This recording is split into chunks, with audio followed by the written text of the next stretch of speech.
या सगळ्यात आहे की नाही त्या महापुरुषांनी केलेलं कार्य, दिलेला लढा, केलेला त्याग, ह्या सगळ्या गोष्टी बाजूला राहिल्यात आणि वेगळाच खेळ मांडलाय.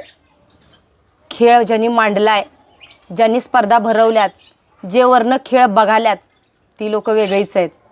जे आखाड्यात उतरल्यात, ज्यांच्यात खेळ मांडलाय, लावलाय, ते आहेत मध्यमवर्गीय आणि गरीब कुटुंबातली लोक.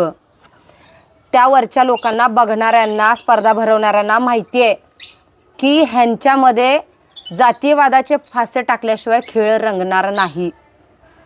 ज्या वेळेला जातीयवादाचे फासे टाकले जातात त्यांना पाहिजे तेव्हा त्यांनी टाकतात आणि त्यावेळेला आपण मध्यमवर्गीय जे आखाड्यात आहे ते जातीनुसार एक होतोय, पण माणूस म्हणून आपल्यात अंतर पडतंय आणि आपली ताकद कमी होत्या. आणि ह्याचा सगळ्याचा फायदा त्या खेळ बघणाऱ्यांना, स्पर्धा भरवणाऱ्यांना होतोय. त्यांना माहिती आहे, त्यांना काय घेणं देणं नाही आहे. त्यांच्या चॅनलचा TRP वाढतोय ना, विषय संपला. मग आपण ठरवायला पाहिजे की आपण काय करायचं.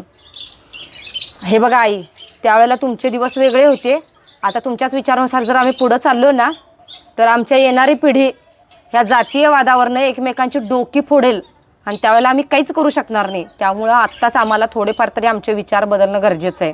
मला तर वाटते शाळेमध्ये जर ज्या दिवशी जयंती असतात ना, त्याच दिवशी, आदल्या दिवशी किंवा नंतर फक्त त्या महापुरुषांचं कार्य आणि खरंच त्यांचा उद्देश काय होता हे जर मुलांना कळलं ना, तर आम्हाला एवढं आतडं तोडायची गरज लागणार नाही. चांगलं होतं कीर्तन. हेच कीर्तन पुढे जाऊन लय उपयोगी पडणार आहे.